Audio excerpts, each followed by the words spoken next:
अभी मैं अपने घर से जब आपके दफ्तर में आई, बारिश पड़ी हुई थी, जगह जगह पानी था, गड्ढे भरे हुए थे। बीजेपी क्या कर रही है जनाब? के प्रकोप के आगे कोई जीत नहीं सकता। इतनी बारिश कई 100 सालों में नहीं हुई। पिछले जो 11 साल आप पार्टी और जो 15 साल कांग्रेस का, उन्होंने कुछ नहीं किया। सड़कों का बेहाल है, बुरा हाल है। उन्होंने 3700 गड्ढे लगभग भरे। अनफॉर्चुनेटली फिर बारिश हो जाती है। ये एमसीडी पर 16,000 करोड़ रुपए का कर्जा है। इतने कर्जे के बीच आप जो कर्मचारी हैं उनसे काम कैसे करवाएं? किसकी देन है? ये कांग्रेस की देन है, ये आप पार्टी की देन है। दिल्ली किसने चलाई? दिल्ली कांग्रेस ने चलाई, केजरीवाल ने सामने चलाई। नक्शे बनने बंद हो रहे हैं, नक्शे खोले जाएं, बहुत तरह की चीज़ें हैं। अगर ये हम इनको पार पा लेते हैं तो दिल्ली का रेवेन्यू इतना आ जाएगा, 16,000 करोड़ तो हम यूं ही दे देंगे। कि दिल्ली और कोलकाता की महिलाएं सबसे ज़्यादा 40% महिलाओं ने कहा है कि हम असुरक्षित महसूस करते हैं दिन के उजाले में भी। आज से पहले आपने देखा होगा जितने भी सीपी आए वो बाहर के आते थे। ये स्पेशल दिल्ली के सीपी हैं और जॉइंट सीपी साउथ दिल्ली में रहे हैं। आने वाले टाइम में ये जो आप थोड़ी बहुत खराबी चल रही है इसको ठीक किया जाए। आम आदमी पार्टी टोटल फेलियर हुई है। उसके एमएलए खुद टीवी पे, व्हाट्सएप के जरिए, फेसबुकों पे बयान दे रहे हैं कि हमारी। नमस्कार, मैं हूं नेहा विनाश सिंह और आप देख रहे हैं जनता चौपाल। जनता चौपाल में आज मेरे साथ एक बहुत ही सीनियर लीडर है के एस दुग्गल जी। तो के एस जी, आपको बहुत बहुत स्वागत है। नमस्कार। आज की अगर मैं बात करूं, अभी मैं अपने घर से जब आपके दफ्तर में आई, बारिश पड़ी हुई थी, जगह जगह पानी था, गड्ढे भरे हुए थे। बीजेपी क्या कर रही है जनाब? देखिए, कुदरत के प्रकोप के आगे कोई जीत नहीं सकता।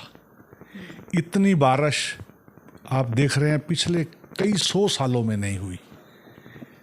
कल से रेगुलर बारिश है। सरकार, दिल्ली सरकार अपने काम के ऊपर तत्पर है, लगी हुई है। 5-6 महीने की सरकार हुई है हमारी, अभी आए हैं, आपको मालूम है। जितना काम उन्होंने किया है, जितना काम वो कर सकते हैं वो कर रहे हैं, वो सजग हैं।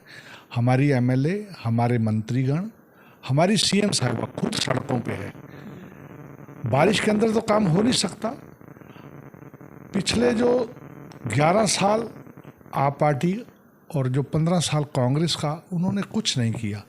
सड़कों का बेहाल है, बुरा हाल है। तो ये खड्डे भरने में टाइम लगेगा। पीछे हमारे जो मंत्री हैं साहेब सिंह वर्मा जी, उन्होंने 3700 गड्ढे लगभग भरे। अनफॉर्चुनेटली फिर बारिश हो जाती है, तो बारिश पे बारिश थोड़ा वक्त लगेगा। चलिए, थोड़ा वक्त लगेगा और दिल्ली की जनता ने आपको 5 साल तो फिलहाल के लिए दिए हुए हैं। लेकिन अगर मैं बात करूं, दिल्ली में जो कर्मचारी हैं, एमसीडी के कर्मचारी हैं, अभी मैं जब आ रही थी तो एक न्यूज़ मैंने सुनी कि एमसीडी पर 16,000 करोड़ रुपए का कर्जा है। इतने कर्जे के बीच आप जो कर्मचारी हैं उनसे काम कैसे करवाएंगे? क्योंकि सैलरी तो नहीं दे पाएंगे, तो बिना सैलरी के आप काम कैसे कराएंगे? और अगर एमसीडी काम नहीं करेगी तो दिल्ली की पूरी जो व्यवस्था है वो तो चरमरा जाएगी। ये जो कर्जा है, एमसीडी का कर्जा, जो आपने अभी 16,000 करोड़ रुपए की बात करी है, ये किसकी देन है? ये कांग्रेस की देन है, ये आप पार्टी की देन है। दिल्ली किसने चलाई? दिल्ली कांग्रेस ने चलाई, केजरीवाल ने सामने चलाई। अब हमारी सरकार बनी है, थोड़ा वक्त दीजिए। अभी मेरी एक अपील करूंगा सीएम साहिबा से कि रजिस्ट्रियाँ जो बंद हैं वो खोली जाएं। कई जो पक्की कॉलोनियाँ हैं वहाँ पर जो नक्शे बनने बंद हो रहे हैं, नक्शे खोले जाएं। बहुत तरह की चीज़ें हैं। अगर ये हम इनको पार पा लेते हैं तो दिल्ली का रेवेन्यू इतना आ जाएगा, 16,000 करोड़ तो हम यूं ही दे देंगे। वो हमारे पास 16 लाख करोड़ रुपये और जुड़ जाएगा।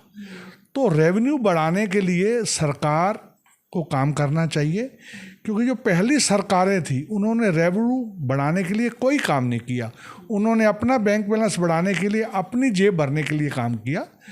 तो मैं दिल्ली की सरकार से एक बीजेपी का छोटा सा वर्कर होने के नाते मैं उनको सुझाव तो नहीं दे सकता, पर एक रिक्वेस्ट करता हूँ कि जिन जिन कॉलोनियों में रजिस्ट्रियाँ बंद हैं, नक्शे बंद हैं, जो पास कॉलोनियाँ हैं, अगर उनके ऊपर ध्यान दिया जाए ये सारा काम, सारा कर्जा 1 मिनट में निपट जाएगा। दुग्गल साहब, जब मैं आपसे मिलने आ रही थी तो कालका जी, जैसे ही मैंने वर्ड पढ़ा किसी बोर्ड पर, तो मुझे कालका जी में अभी कुछ दिन पहले एक मंदिर में एक घटना हुई है वो ध्यान में आई। तो मुझे लगा आपसे ज़रूर सवाल पूछना चाहिए। और कुछ दिन पहले एक रिपोर्ट भी आई थी कि दिल्ली और कोलकाता की महिलाएं सबसे ज़्यादा 40% महिलाओं ने कहा है कि हम असुरक्षित महसूस करते हैं दिन के उजाले में भी।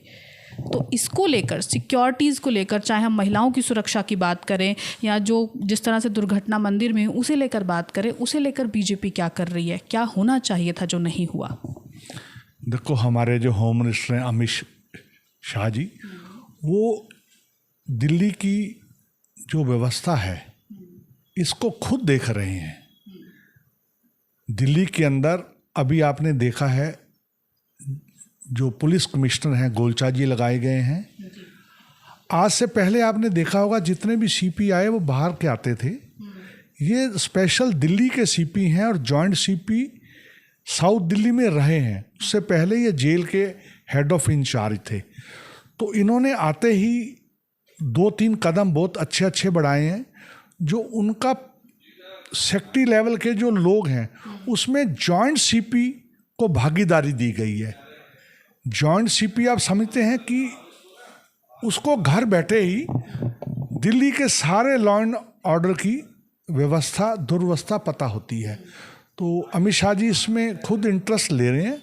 आने वाले टाइम में ये जो आप थोड़ी बहुत खराबी चल रही है इसको ठीक किया जाएगा। चलिए, दिल्ली की बात हो गई, लेकिन आप एक पंजाबी हैं और मैं खुद एक पंजाबी हूं, तो हम पंजाब की बात किए बगैर नहीं रह सकते। इस वक्त जो पंजाब के हालात हैं, जो तस्वीरें आ रही हैं, वो सही में दिल दहला देती हैं। दुख होता है पंजाब को देखकर। बीजेपी इस वक्त पंजाब में क्या कर रही है? हालांकि सरकार नहीं है आप लोगों की, लेकिन बीजेपी क्या कर रही है और क्या करना चाहिए बीजेपी को? क्योंकि बार बार आम आदमी पार्टी कह रही है कि केंद्र की तरफ से हमें कोई मदद नहीं मिल रही। देखिए, केंद्र तो जो मदद देगा वो तो देगा ही। आम आदमी पार्टी टोटल फेलियर हुई है। उसके एमएलए खुद टीवी पे, व्हाट्सएप के जरिए, फेसबुकों पे बयान दे रहे हैं कि हमारी सरकार फेल है। एक एमएलए ने तो यहाँ तक बोला है कि मेरे को बोला गया कि मेरा बयान अपना बयान वापस लीजिए। उन्होंने बयान वापस नहीं लिया। उसको उल्टा कसूरवार ठहराते हुए उन्होंने उसकी सिक्योरिटी जो थी वो सारी विड्रा कर ली। मोदी साहब चाइना टूर पे थे, आपने देखा है, कल रात को वो लौटे हैं। लौटते ही उन्होंने पंजाब का संज्ञान लिया है।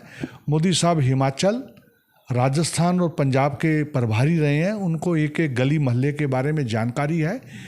एक एक वहाँ के जो बीजेपी के पदाधिकारी हैं वो सबको जानते हैं। अमित शाह जी ने भी परसों मीटिंग ली है। तो बहुत बड़ा ये जो एक कुदरत की मार कहेंगे, जो इतनी बाढ़ और इतनी बारिश आई, उससे पहले आपने हिमाचल में देखा। और देखो भगवान क्या कर रहा है। आज की डेट में जितने बादल फटे हैं इस दफ़ा, हमने अपने लाइफ में हमने नहीं कभी सुना। एक आधा बादल फटता थे, सुनते थे, अब तो हर दूसरे तीसरे दिन बादल फट रहे हैं। तो स्वाभाविक है जब त्रासदी आती है तो लोगों का नुकसान होना है। पर बीजेपी इसमें सजग है।